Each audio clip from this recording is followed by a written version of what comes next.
G'day, guys. Welcome back to SuperCoach with DR and welcome to our third team preview for the 2024 SuperCoach season. Today, I have two absolute legends with me. Right below me is the man that we refer to as the ladies' man, Corza Blacklege, the longest-serving member of my YouTube channel. Corza, how are you, legend? Thank you very much for joining us, bud.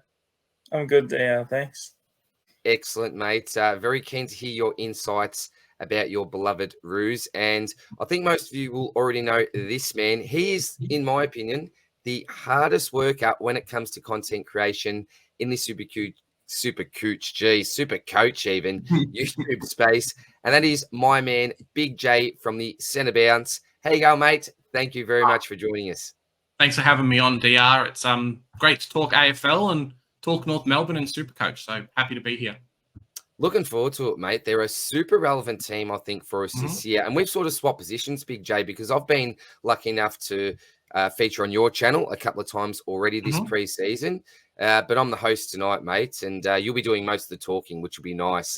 Bit of a switch in roles, which is good for us, buddy. But look, tell us about these Kangaroos, mate. There's been a bit of player movement. When I try to predict the best 22, I'm finding it pretty difficult. There's a few names that I could shuffle the magnets around. Tell us about what you think about the Roos coming into 2024. If you look at North Melbourne, kind of its history at the moment, obviously we're trying to build, we're trying to get off the bottom of the ladder, that kind of thing. In this trade period and delisting period, we've lost over 1,300 games worth of experience. The team just in general has changed from people retiring like Jack Ziebell and Cunnington to guys like Ben Mackay going and then Goldstein going as well. So 1,300 games is a huge amount. And looking at spaces, especially in the defense, half the defense has basically left the team. So there's a lot of roles at North Melbourne that need to be fixed. And there's a lot of opportunity for younger players, but also some players who are coming through the VFL system or our reserves or have been brought in from other clubs to really fill those positions. North Melbourne are an exciting team, and I'm really excited to watch them this year. But there's going to be a bit of heartache, as it always is, Youngest team in the AFL this year. Well, there you go. There you go. Well, I want you to stay positive, mate, because we've seen what a team like the Lions have done over the past 5 to 6 years. I think you build that good culture off the field, and then things can start to work. You've got some great young talent, as we said. When I was actually putting this presentation together, there are a few of these names that I'm really not familiar with at all. I had a big stuff up. We know about this pre-podcast. There's two Dawsons. I didn't realize there was a Kallan and a Will Dawson. So that's how well I'm going with some of these rookie selections. So I'm going to lean on you two for a few of these younger players that we're going to take a look at today. But Big J, we will get into things in a minute. But before we do, mate, again, for people that may not be familiar with you, very quickly, tell us a little bit about your YouTube channel. And at the end of the video, we'll share out all your socials and all the rest, mate. But tell us a little bit about your great work that you do with my good mate, Joey. Well, Big J, one of the hosts of the Centre Bounce YouTube channel. We obviously cover a lot of SuperCoach content. We've basically been making something every day, which has been quite fun for this pre-season. Also do a lot of AFL content as well. So we had DR on a couple of days ago to talk Brisbane. We've had a few other coaches and personalities in the AFL realm of social media talking about their teams because, SuperCoach is one thing, but fans talking about their own teams, like we are doing today, Corza, makes good content and it's good to watch. Absolutely, mate. As I said, the hardest working man in the space, in my opinion. So, boys, let's get into this. We are going to start off in defense. We'll go line by line today. And the first man we'll talk about is the 2023 Rising Star. Robbed my man Will Ashcroft. I say that jokingly. This man had a phenomenal season and it was very well deserved. We can see they're 19 years old, 23 games. I wish he had have just gone 0.5 more to say he reached triple figures in his first year because I think he deserved that. But a phenomenal player. Main role was coming off halfback. Spent a little bit of time in the midfield. We go down the bottom there and see a 5% CBA rate, 66 kick-ins in total, 88% play-on rate from that. So that's nice. Always good for some bonus points. And 27 touches, not too shabby whatsoever. as a first-year player. And what was brilliant about Sheezel is the fact that he gained that double DPP as a defensive forward. I was swinging around with someone like a Himmelberg, rookie to keeper. I wasn't sure if he'd get there in the end, and wow, what a selection he was. So, Big J, tell us about Harry Sheezel and whether or not you think we should look to pick him in our starting sides this year. Mate, I don't know if there's ever been an AFL player that's literally come from, obviously he was top 5, so he was a little bit more expensive than your 117K players. But to go from a rookie to a premium player in a single year, like, I don't know if Sam Walsh has done it, or at least not as expensive as what Sheezel is. Bloody fantastic player. Really played a crucial role in North Melbourne's team last year. I think he will do something similar this year. As we see by a bit of his CBA stats and obviously his kick-ins, North Melbourne tend to put him around where the ball is versus like in a set position. Last year, he was playing definitely off halfback. But as you say, did move a little bit into the midfield. And then I think he even kicked a goal or two as well throughout the season. So follows the ball around, which is fantastic.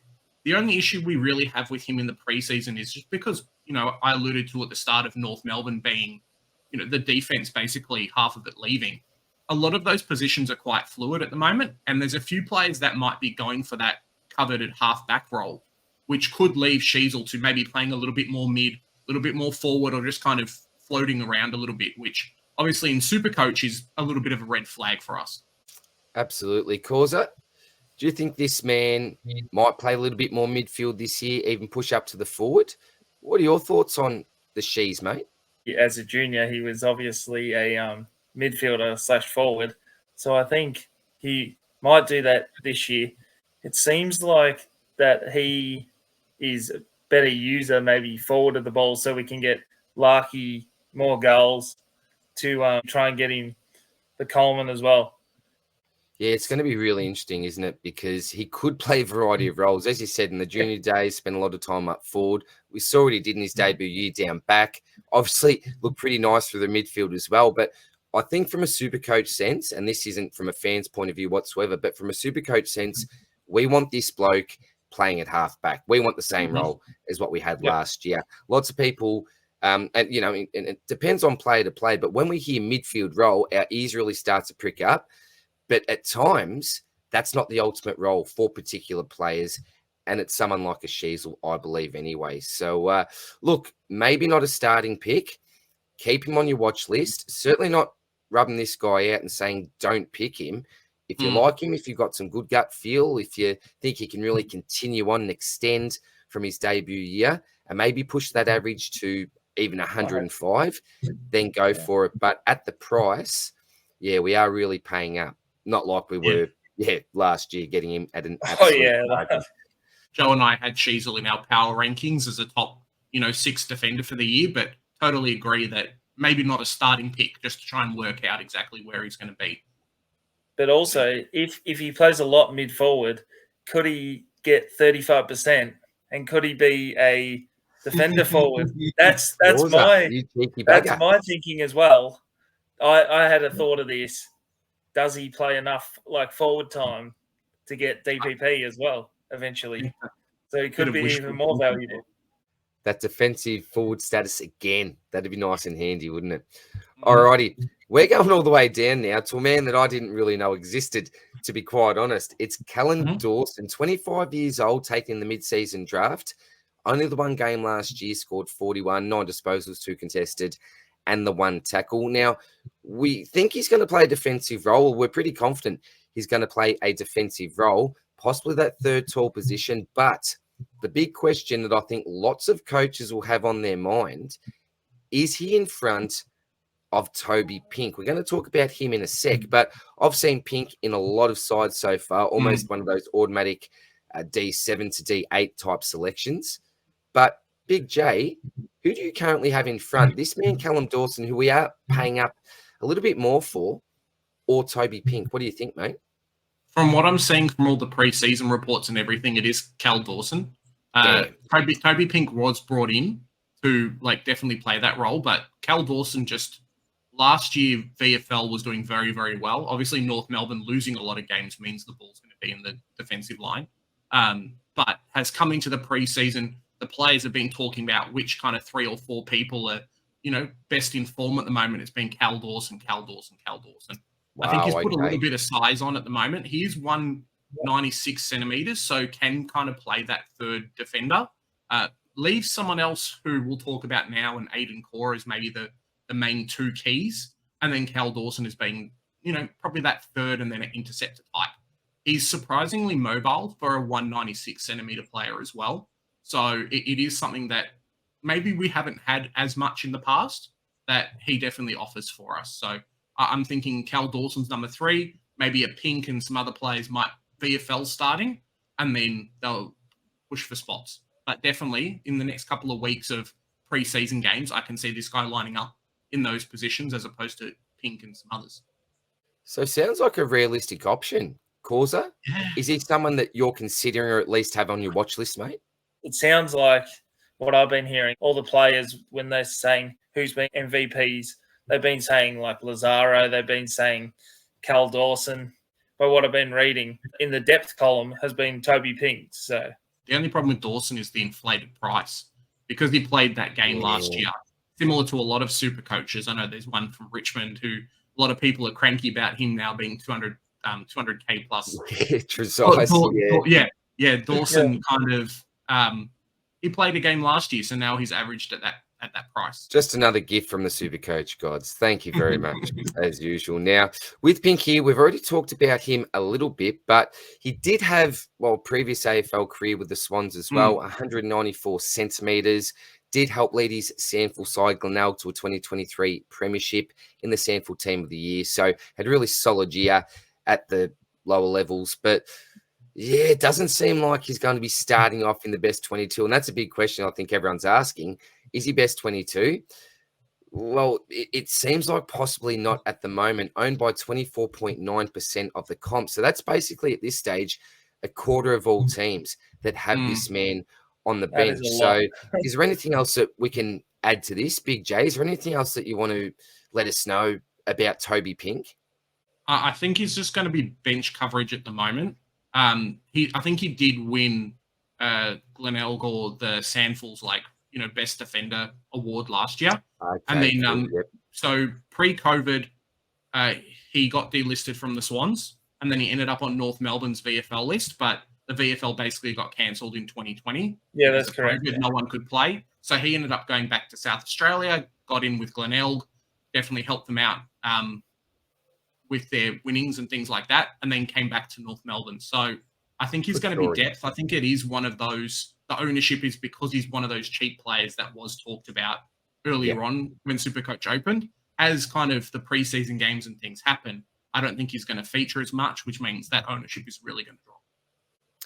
Do you know what? In a way, it's not always a bad thing that all of these rookies don't start, because we do need some downgrade options. Yes. And it seems like he has the potential to fill in that vacant role if one of the big 3 defenders go down. So I think he's a nice little player in our back line just to keep in the back pocket for when the time's right.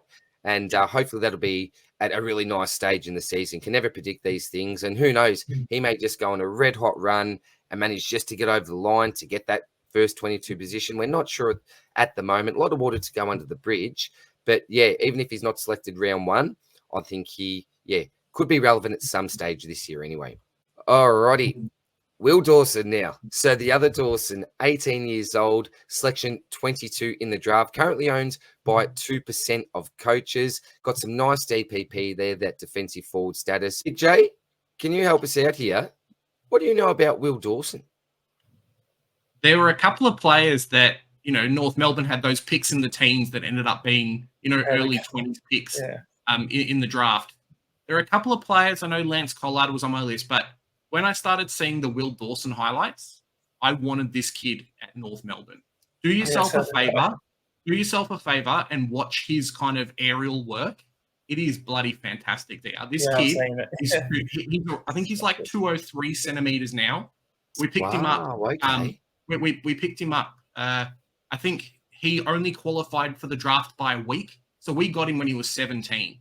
He should have been in next year's draft, and he could have been a top 5 pick in next year's draft. Just with how good that's correct. Yeah. His aerial work is that good and he's busting his guts in the preseason. Like, I think he's put on some size already. He's one of those players that just will keep pushing himself all the time. And from what I've seen on Big Footy and some other places, like, they've had to tell him, hey, just settle down a little bit. You know what I mean? Down, son. Okay. With these players. So I think he's really touted to be the next group of key defenders for us. Definitely a really good player. And, you know, we came into the draft being like, cool, he's a little bit smaller, you know, skinny-wise to play this year. But as the preseason's going along, some of the defensive coaches would be like, cool, he might not play in the first half of the year, but watch out for the second half after he smashes the VFL. Think a little bit like how SDK and a few of these other guys, you know, a bit skinnier but still really tall and can leap, how they feature in the AFL. That's going to be Will Dawson. Probably not a starter, but definitely watch for the second half of the year as we upgrade after the buys and things like that. If he gets named and we've got a couple of injuries down back, he could do quite well. Beautiful, mate. So again, another one just to keep in the back pocket there. And you're right, these bigger types tend to take a little bit longer to develop, but it sounds like a really, really exciting prospect for you, mate. So yeah, I'll be really keen to follow his early journey. We're into the midfield now, and we are getting into the big territory here.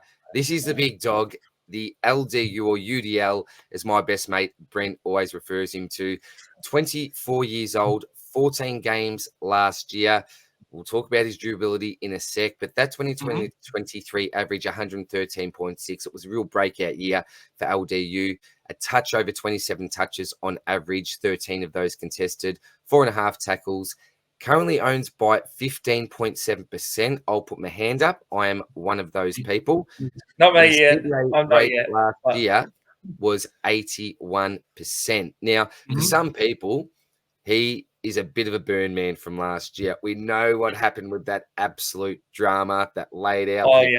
Swap him out, trade him out. His durability for me is a massive concern. And the big question mark for me as well is just, can he get his body right? But the way he entered the 2023 season, I was just licking my lips. And I think he is my number one pick to enter the absolute uber elite this year, if he stays on the park. Big J, first of all, tell us, is this man currently in your side? Yes. Excellent. Okay, so I think I'm on the right track then. Tell us why, bud. Joe and I have said it many times. I think you start the risk in SuperCoach, you don't bring it in. North Melbourne having that early buy, they only share it with 4 teams, leads us to be able to pick LDU and feel a little bit safer as well. But as you say, DR, you look at his scoring, and especially the second half of the year, when he came back in round 17, or round 16, but really started going off in round 17, 134, 129, 133, 127, a 106 and a 125. Like, this guy can go bananas. North Melbourne's team, yes, we've lost Goldstein and we'll talk about Xerri soon, but North Melbourne's team in general has got better. LDU has definitely worked on his fitness and things like that. He's still got room to grow as a player. Like, and it's something that it makes it really exciting to be a North fan, but just in SuperCoach as well. Like, he's 635K and could add another like 10 to his average pretty easily. One of the things he's been working on is his fitness throughout the season, like pre-season. Clarko's come in and really said, hey guys, we have to up the running. But something really exciting as a SuperCoach person as well is him working on his forward craft, because it adds to, you know, how like a Bont rests forward and then kicks goals. Yeah. Clarko does the same thing. LDU starting to do the same thing as well. Instead of spending more time on the bench, he can start going in that forward line, being that powerful player. And maybe he kicks a goal every couple of games, but that's more points for us. And that's obviously better for scoring wise. So he's in my team. I've picked him. He's a cheap enough price that I'm not going to get hurt too much. Obviously, no early buys as well. The durability is a big thing, but that's with every player, right? So you take the risk to start with. It only cost me 1 trade. Yeah. I don't need to triple trade to bring him in, and then he gets injured halfway through the season, then I have to trade him out. So you start the risk. You don't bring it into your side if you can. I agree, and I like that strategy as well about starting with the risk rather than looking to trade him in and bang, he goes down. I remember, I think it was a few weeks ago, I think Jaden was saying that he was the highest, I think, differential with Cunnington and without. I think it was something like that. It was like 20 or 30 points difference it was something like he was like under 100 with Cunnington in the team, and then like about 120 without him. Or who's just retired, Corza? Yeah, Ben Cunnington. I'm on the train. I'm on the LDU train, and I really don't see myself getting off. The only reason I'll be getting off is if there's any whispers of a setback, some sort of injury concern. If that's the case, I'll pretty much just get out of the pick. But if not, if he stays healthy during the preseason, I can't see myself avoiding this pick. And I just to be love fair, the upside. To be fair, right? Like if you heard Tom Green had hammy injuries, or heard, Sarong or Brayshaw kind of struggling in the preseason, you probably wouldn't pick those guys either, right? Yeah. Oh, that's right. Absolutely. I know a lot of people have gone off McRae, for example, who's been a really popular forward option. So, no, absolutely. And when it comes to durability, some players have great history, but we can't predict these type of things. Every single player that steps onto that field is prone to injury. We're just hoping, fingers crossed, as owners, that this man will stay on the park because he's such a talent. I think just general AFL fans want to see this guy healthy and just enjoy watching him play, unless he's playing against your side. The next bloke we'll talk about talented players, is Georgie Wardlaw, 19 years old, played the 8 games last year. Average was a tick over 65, almost reached that 15 disposal mark. Over half are contested, though. That's always good for SuperCoach, as we know. Bit of a tackling beast, 5.7 there. That's really impressive. 8.3% of coaches are currently selecting this man. It's a big surprise to me. CBA rate 48%. Big J, do you think that George Wardlaw coming into 2024 can actually be in that first choice mid-rotation along with LDU and maybe a Simpkin? I think so. I think he's already penciled in there. The only thing that's holding Wardlaw back this year is just himself and his body. In terms of fitness and form and capacity to score in SuperCoach, but also just in AFL life as well, this kid's a freak, man. He's so good. Like, we looked at LDU being, a top 5 pick. Wardlaw's the same. We've seen kind of how he went last year, even just his first and second game against grown men, like how dominant he was. He's my pick for the rising star. There might be some politics and things like that that mean that he doesn't get it, but he's still eligible. If he plays a full season, he's going to be fun to watch. In SuperCoach, I haven't picked him, though, just for the awkward price. And I think he's going to be similar to a Matt Rowell, like last year or the year before, when he started around this price, and now people are looking at picking him the next year. I think that's going to be a similar thing. So maybe a future pick, in your opinion. Yeah. Maybe a little bit too early. Premium. Definitely, he's a big body, isn't he? He's a big body. He's the type of bloke that you just love to have in your side. Corza, can you add anything on Georgie Wardlaw, mate? If you're going to pick him and you want him to be like a keeper or close to, I don't know how he's going to, in our stacked midfield, how he's going to average 40 extra points to get, like, say, 105, 100. I know he could go, like, say, 80 to 90, but I think I would pass because it's the awkward price. And then you've still got, like, say, McKercher in the midfield, who's 160K cheaper with potentially maybe a better role and a better output to scoring as well. Yeah. All right. The awkward pass on Georgie for now. If Wardlaw was 200K cheaper, you're going to pick him. Yep, absolutely. Absolutely.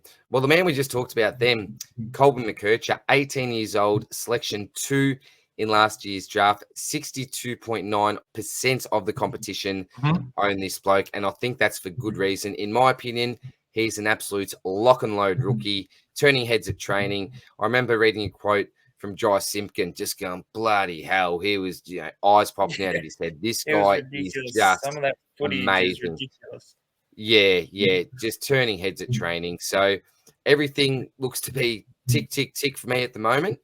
Big J, am I missing anything? Are there any red flags when it comes to selecting McKercher in his side this year?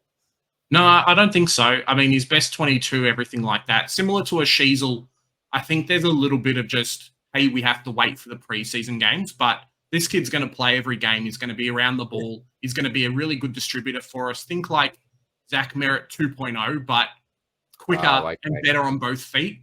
Like similar height, similar the way he plays. He is that good. Like thanks West Coast for picking Harley Reid, because we'll take McKercher. Like that's how much better he is. This kid's just very good, and we'll see this year how good he is. Wow, big praise. Corza, as Big J was talking, and I just had a little look to your screen, you had a big smile on your face. You seem pretty happy with Colby McKercher as well, do you, mate? Oh, yeah. Seeing those training videos where he's just running off the half back and like super quick. We needed the extra pace off the back line because we've been having like Zeeble, like Hall. We haven't had anyone with pure like speed for a while. I think as well it comes down to a few years ago we had real trouble with like ball disposal, and slowly the players that we've drafted and brought in through trade and whatnot have all really been really good ball users, and McKercher definitely just adds on to that. Like we got Sheezel, Wardlaw is quite good as well, and then McKercher's just like another one that you watch some of his kicks at DR. Like, you know how you posted that video of Spills kicking the goal? McKercher does that when there's like 3 people around him and he's trying to pick out a person like in the pack. It's crazy. Like that's what he does like on the field. So that's how good of a kick he is on both feet. Well, if you're comparing his boot to Spillsy's, that's very high praise. So he was locked and loaded. Now it's just throw away the key. If we're but comparing he should be him higher to, owned though. In my opinion, it should be higher owned. I think after the preseason games, when the SuperCoach scoring and stuff goes through and the stat sheets start happening, he's going to be like 80-90% owned. Beautiful. On to the rucks now.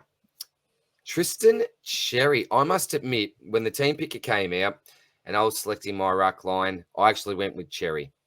24 years old, 9 games last year. We know what the big news is. Well, there's a couple of bits of big news. First one is that Goldstein's obviously gone over to the Dons. This guy, in my opinion, should be the number 1 ruck, but unfortunately, he's injured at the moment. Big J, do you have any sort of an injury update on how this man is tracking at the moment? Because he is going to be, well, in my opinion, if you're looking for a mid-price option in the ruck, apart from Grundy, I'll just refer to Grundy as a premium, really. But this is really the only realistic option, in my opinion, if you are looking for a mid-price type ruck. I've gone away from him even before that injury because my big question is, well, if this doesn't work out, what's your exit plan? There's just nowhere to exit to, it seems for me. But first of all, mate, before you get into the pick, can you tell us about a bit of an update when it comes to his preseason injury, which I believe was something to do with his jaw? Yeah, so I think he copped like a punch to the face or something in training, ended up like fracturing his face and did get a metal plate in it. He's back at training now, so a little bit earlier than expected. He has the like the concussion helmet, whatever, on his face just to keep him going, but he's back to full training at the moment. So he's not going to miss out too many games. Yeah, that's right. Yeah. Kind of thing. Yeah. Good. Well, there was like a video. There was like a video yesterday that came out. They were doing like ruck work, and you could see Xerri without the concussion helmet, and they were trying to work on like the tap work and then the follow through. It looks like he's getting on the mend. Oh, that's good to see. Now, let's assume he's fit going into round 1. Big J, what are your thoughts, or what advice would you give to people, to the 4% of coaches that are currently starting with him? Are you thinking this is a good idea or something that you would personally look to avoid doing? My advice is find the 80K and get Grundy in your team, or find like the 150K and get a Gorn or someone else, because Tristan Xerri, I think, is the role cast of maybe what rucks were a few years ago, kind of just being that lumbering type player, similar to an Oscar McInerney, right? Where he's maybe not the fastest player, whatever, but he can push people out of a contest and, he can do things like that. Cherry's probably a worse version of him, and he can't mark. He's not great under his feet either. So there's some real concerns in the ruck line at the moment for North Melbourne. It's probably the spot that we struggle, and now we've got 4 rucks to try and fill that spot. But yeah, Cherry's number 1 at the moment. he's just not a SuperCoach pick. I don't think he's going to score much. I think he's just going to be stand there, jump, tap the ball, and doesn't really do much around because he doesn't have a forward game either. He's got nothing below his legs, and he can't mark. You watch him last year when he played. The ball just bounces off his head. Forward, it was ridiculous. He was playing with Goldie, and he couldn't even mark in the goal square. Yeah, it's not great to watch, but SuperCoach wise, that 4%, like, see you later. You heard it, guys. You heard it from 2 North Melbourne supporters. Get him out of your side. Find the extra cash. The other bloke here we've got as a DPP option is Finnbar Maley. Now, 29.1% of coaches, that's almost getting close to a third of all teams, currently have this bloke sitting there at either R3 or F8. I like the DPP status. I like the price. I don't like running with a loophole in your starting team this year. No. Big J, is he going to be more than a loophole, or is Finnbar simply a loophole only for 2024? My understanding is we had organised with him, if he didn't get picked up in the national draft, we were going to take him in the rookie draft. And obviously we've done that now. There were kind of some reports earlier on, we're talking December, where he was coming out and just like doing very, very well, even just in the forward line as a real marking target. Like, this guy's hands are really clean. I think it comes from the basketball background where, you know, it's not like football where you're trying to get rid of the ball. In basketball, you've got clean hands because you want to keep the ball with yourself, right? So he definitely has the clean hands from that. His marking's really good. His aerial, some of the footage from that's really good as well. There's a legit chance that Finnbar Maley could play, maybe not at the start of the season, but definitely throughout the season. So it is quite exciting for him. I've currently got him in my team for 2 reasons. One, because I like him. Potential of playing things like that, and the DPP is nice, but also because we don't know what the other options are going to be like. Like Jordan Sweet, for example, is he going to be number 1 with Soldo? Is he going to be number 2? Port have said they're only going to play 1 this year. But there's not really a set guy, maybe outside of like a Conway. Conway's not set either, but yeah, because they still got Stanley on the list. I think in pecking order they are. If you looked at North Melbourne's rucks, it's obviously Xerri first. Yep.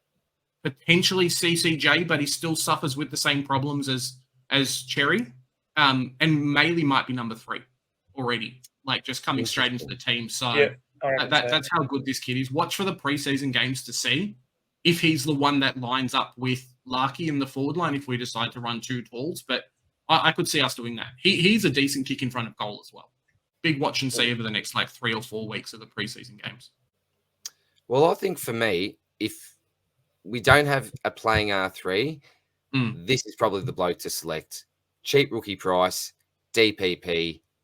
We can just work that out later on this season. I don't think it's worth starting with a Conway or a Sweet at their price if they're not selected round 1, because it's just so much more of a risk and wasted money sitting on your bench. But at least with Finnbar, you're paying absolute bottom price for him. So a good discussion, boys. And I can see after speaking with you then, Big J, why 29.1% of coaches currently have him.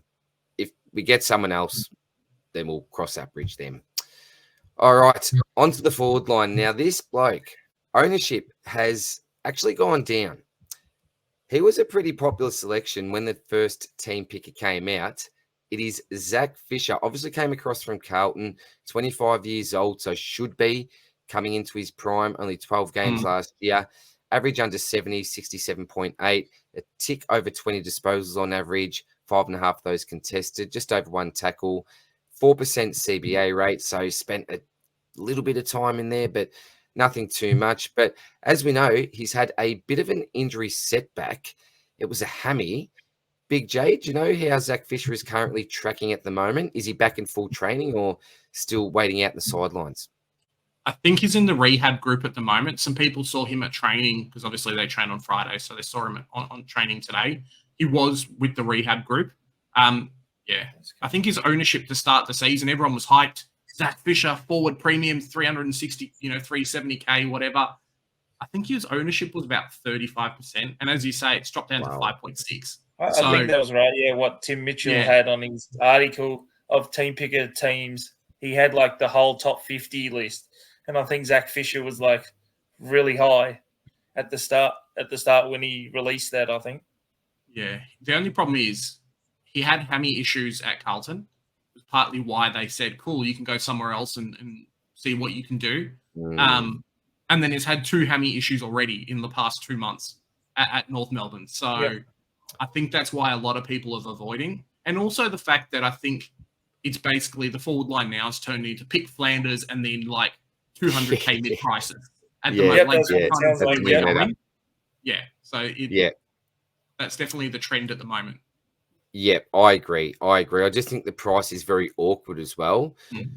And look, people may not be into these particular plays, but just as examples, your Harms, your Jordans, your Fifes, and these types, you're saving over 100K there. Yep. So and they can do the exact same average as Fisher might do. And you don't even know he could have the role. He could move back to forward if something happens to our forward line. You got no idea. Well, we've already talked about possibly Sheezel, McKercher. There's a few blokes that can play the role. So, I'm not on the Zac Fisher pick, but for the 5.6% of coaches that are, I wish you all the best of luck. Next one is Tommy Powell. So 312,200, a forward only this year, 21 years old, a really talented type player, 14 games last year, average tick over 55, 16 disposals on average, almost up to 5 in regard to contested 2 tackles a game. Only owned by 0.2% of coaches. Big J, is that for good reason, mate? Someone we can just skip past pretty quickly, or do we need to at least have a little sniff around this bloke? North Melbourne, if you look at their playing list, I think the quality of player that we're drafting, especially in the first round, has got better and better and better. Tom Powell is what you'd consider to be in that second tier of player, with the Will Phillips and Curtis Taylor and a few of these other guys who potentially might even be on the outer at the end of this year. He's really competing for a spot in the team. Yes, preseason he's been looking great, but drafted as a pure midfielder, and then we've got Wardlaw and Sheezel and all McKercher and stuff to come in as well. He might be like best 25 in the league, in the team, instead of that best 22 that we're looking for. And that really shows in his scoring and things like that. So I hope there's a spot for him. Fantastic kid, loves North Melbourne, everything, but there's probably a reason why, as you say, 0.2%, because I don't even know if he's not going to get stuck playing BFL this year. Yeah, well, not worth looking to the 0.2% of coaches there. Maybe save yourself 100K and look for another option.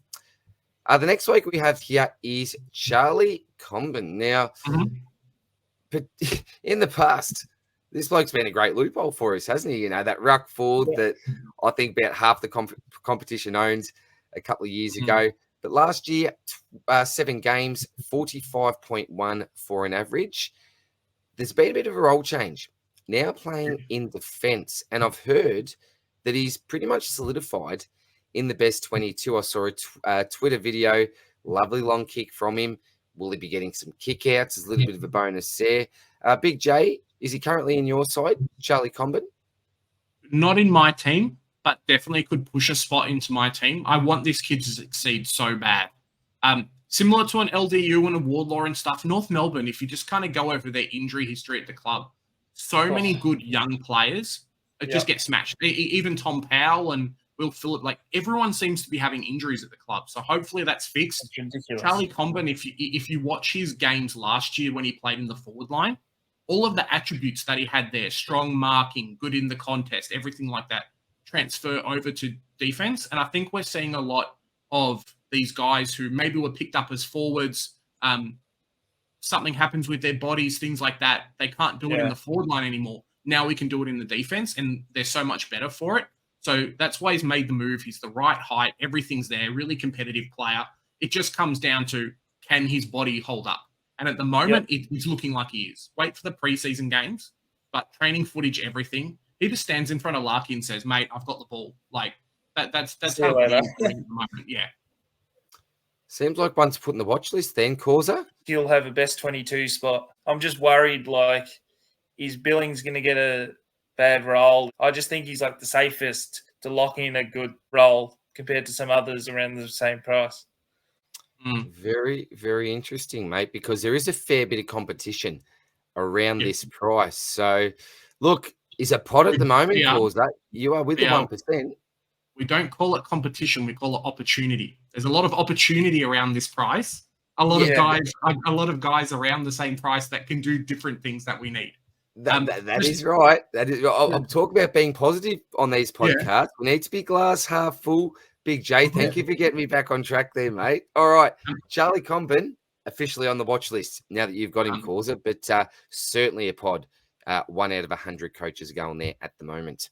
We are getting closer to the end. Now, Zane Duursma, brother of Zave, who's obviously moved down to the Dons, 193,800. He's got some nice DPPs mid forward.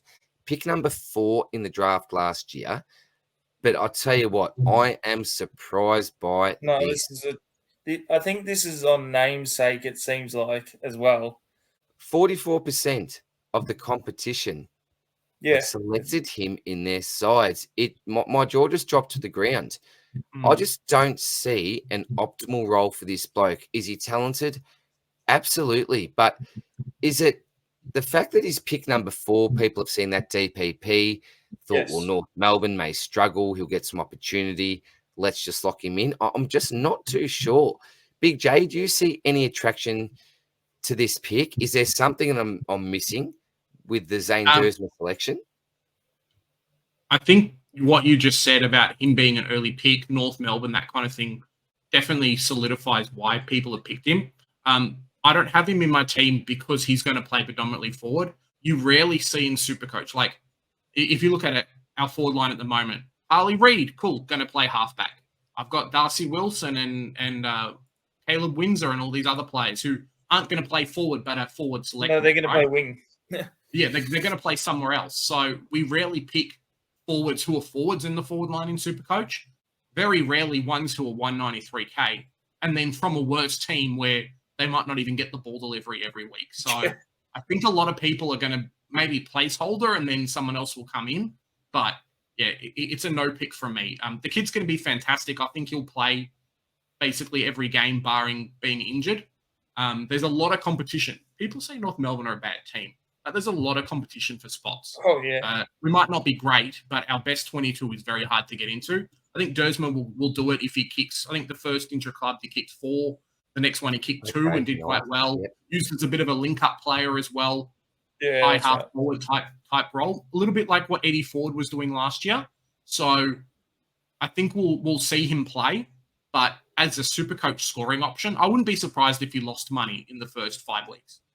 Like, he could go down before he has, like, those big... It's similar to, like, a worse version of Rochelle from a couple of years ago, where people had him did quite well, had a big game, but then had a lot of, like, 20, 30, 40s, and then a big game again, and then the same thing. So he's a no for me.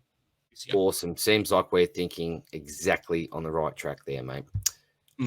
Next bloke here is Charlie Lazzaro. Now, again, a bloke that I'd pretty much just scrolled past, but what pricked my ears up was when the great George mentioned his name. He's certainly looking at this selection. So 21 years old, the 6 games last year, only 36 for an average. Don't know if there were some sub-affected games there, potentially. I think there was. 6 under, 9 disposals, 3.7 contested, 3 tackles. He's owned by 1.6% of the competition. CBA rate at 22% last year. He's got the DPP status. He's under 200K. We know he's a great trainer, real hard-nosed worker, as I've got there. Something that really interests me as well, and you might be able to fill us in here, Big J, on why this was the case, but he had a CBA rate of 74% in the final game last year in round 24. I'm not sure if there may have been some midfield injuries, if they were just trialing him there. Hey, have a go, son, this last game. We'll see what you can do in there. Can you tell us a little bit about this selection, Charlie Lazzaro? Because to be quite honest, apart from just reeling off some stats there, I don't know a lot about the pick. If you go back to what I was saying about Tom Powell and Will Phillips, like being selected and then other people getting ahead of them, I think Lazzaro's been one of those players. He's always been that guy that maybe hasn't had a cemented role in the team because he's good at everything but not great at something, which in the AFL, you want a great winger. You don't want a winger who's good at being a winger and then a forward. You know what I mean? Like you you want the best in each position, not a guy who can play everywhere. Lazzaro is something like that type of a player. Just looking over his stats at the moment, there definitely were a couple of, hey, I was the sub and came in. There was four. Games. There was four sub against games. the Bombers and the Saints, and I think maybe the Cats and the Demons as well. Yeah, so that kind of shows where he was in the pecking order. In terms of training at the moment, the kid's busting his guts. Like he does everything to try and get into the team. There is opportunity around. Maybe he's someone who plays some mid and some forward and just kind of is that relief player across positions as other guys get rested. But if you look at that round 24 game, when we came in and beat Gold Coast, this guy was on fire. He really showed what it was. And I hope it wasn't an audition tape for him to leave at the end of the year, because I hate to say it, but that's kind of what it felt like. And I think teams will use that as, cool, we need a good young midfielder to come through. Let's go grab Lazzaro for cheap and he'll be fantastic. Similar to a Tom Powell. Could be great for another team, but for North Melbourne. Just opportunities, really. Like, he's not going to push LDU out. He's not going to push Larky or Durhar or Duursma out of a spot. He's not going to push Wardlaw out of a spot. So where does he play? So it's just that opportunity in the best 22. Seems like a talented player, but as you said, there's only a certain amount of spots up for grabs. But the good thing is, and I think the exciting thing is, as a North Melbourne supporter, there are so many young blokes coming through. I think if you look at the age of most of the blokes we've talked about today, you see a lot between that 18 to 21 years of age, and that's got to be super exciting as a supporter, I think. Yeah. Finally, bloke, before we give your socials a little bit of a shout out, we do have some quick mentions here. Now, what I always do with these team previews is, send Big J, for example, a message. These are players I'm looking to cover. What do you think? Yes, cool. I say we need to take away, add anyone. And these were three blokes that were not on my radar whatsoever. But Big J said, look, why don't we give him just a bit of a quick mention? So we've got Brayden George, 123,900 forward, currently owned by 2.3% of coaches. We've got Biggie, 123,900 forward, 1.1%. And Riley Hardeman, 117,300 defender, currently in 1% of side. So Big J, very keen to hear just a couple of quick tidbits about the three blokes I've got on the screen there, mate. Maybe we'll start off with Brayden George. It's really quite funny because you've got three players there, two are forward selections and one's a defense. And it looks like all three are going to be playing defense in North Melbourne. So it's definitely kind of what's happening. Brayden George was taken, I think, at pick 25. Pretty sure we traded up for him a couple of years ago. Last year came off his ACL, so we're really seeing the start of him now. But if he didn't do the ACL, would have been top 5 pick. Like he's watch his preseason form. Watch his preseason form. Watch his running. Watch his kicking. This guy's a beast. Yeah, like absolute beast. I'm not going to say what I was going to say, but just a beast. Very, very good player, and I'm really excited to see what happens. A lot of people have him touted playing round 1. I don't think he will, just because he hasn't done it at AFL level before and hasn't really played much in the last year or so. So middle of the year, kind of after we do our first lot of upgrades, look for Brayden George to come in and be like, cool. I think he's a fantastic forward, like really good player, but the really good attributes that go towards him being like a Brayden Maynard type defender. And I think that's where we're going to try and play him. We don't really have a medium-sized defender at the club anymore. Someone who's powerful, but a really good kick and can run. So I think he's touted to be playing a little bit of that Brayden Maynard type role at the moment. He's doing it in training. It's where he is. So he could slot into the team once he's fit, because we just don't have someone to cover that spot. So yeah, really good player. He loves to tackle. Oh, beautiful. And he can kick goals. And he can kick like 50 meters. Like he can, It's some pretty decent praise. And again, I've said it a couple of times already. Not a bad thing if he doesn't start round 1. We do need some downgrade options. How about my man Biggie in the middle there, Big J? Any chance he makes his way into the side, or you're thinking at this stage he's probably more on the depth charts? When SuperCoach, well, not when SuperCoach, but when the AFL came back after the draft and everything, there were 3 players that were touted for spots in the back line, especially to take kind of that key defender role with Ben Mackay leaving. It was Pink, who we covered on before. It was Dawson, and then it was Nyuon as well. So it looks like at the moment he's probably ahead of Pink in position, but behind Dawson. Super athletic player, can run, can jump.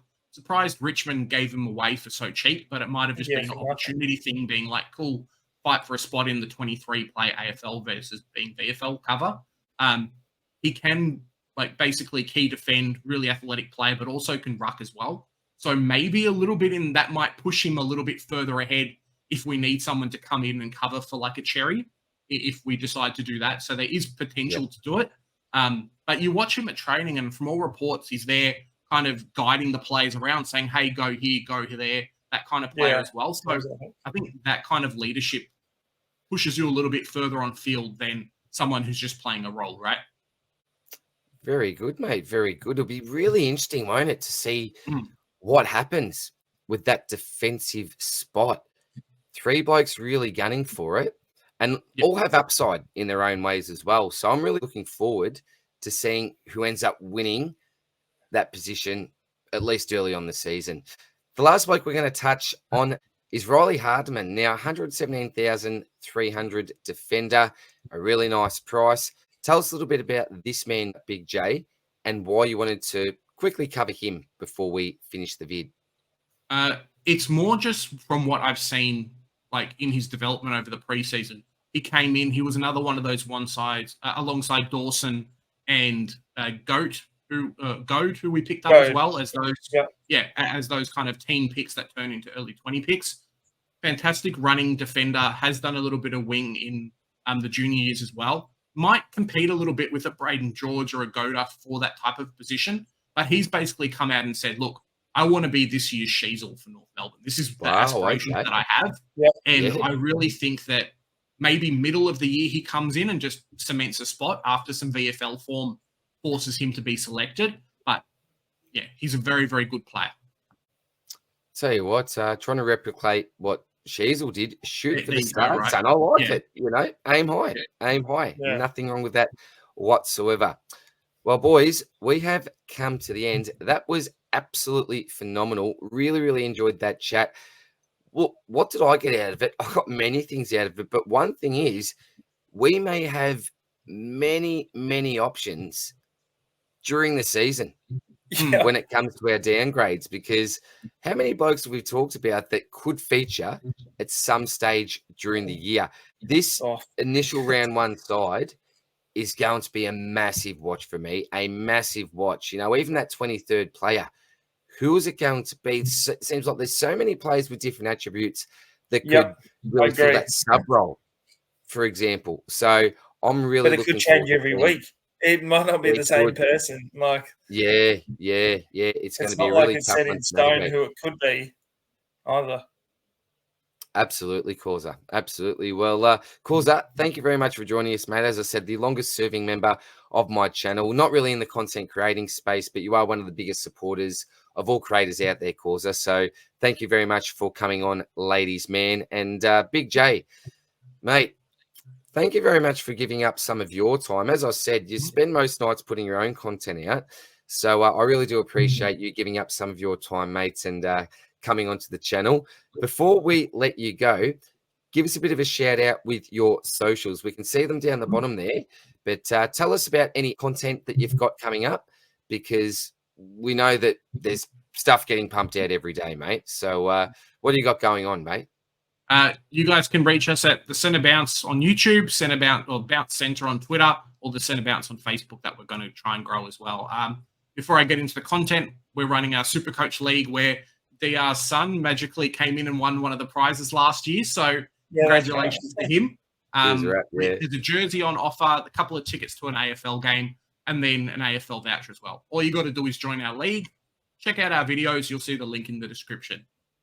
What do we have coming out, DR? Mate, preseason games are going to happen. We're going through every single preseason team over next week. So expect 18 videos, one from every team, coming out over the next week before the Sunday game. So you guys can watch, hey, look, this is Melbourne and West Coast, whatever. Watch our video and take an eye for these type of players, because it's going to be magic. We've got some other content coming out as well, looking at who's our SuperCoach lock so far. And how the rookies and things like that are training and where they're looking like being selected or not, because we've done that for, back in December, early January, but there's also been quite a few weeks of preseason training and intra-club where some players have come in and really shown like what they need to do and showing that they're going to be selectable. So going through those players as well. Post preseason games, we'll kind of do a bit of analysis and then head into the real games before the season opens. It's going to be exciting. Do you sleep, Big J? Do you actually sleep? Do you and Joey actually get any kip? Try my best. I think it was it David Parkin or was it Alan Jeans? Might have been David Parkin. I think he lives on 3 hours sleep or something ridiculous like that. It was a famous AFL coach. I forget who it was, but maybe that's your new nickname, Big J, Parko. I think because the amount of stuff that you and Joey pump out, mate, is absolutely phenomenal, and you know that I catch every vid that you put out as well. Do it for the fans, Do it for the fans, and we do it so they don't have to. Yeah, you watch our video, you get the information. That's it. I don't need to do anything else.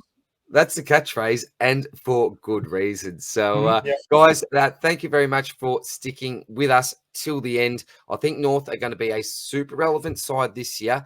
Maybe some of these players not necessarily at the start of the season, but certainly with fingers crossed during the season, some potential juicy downgrades. So thanks again for watching. Corza, Big J, it's been an absolute pleasure as always, and we'll see you soon in the next one. Cheers, guys. Bye. Catch you later. Yeah.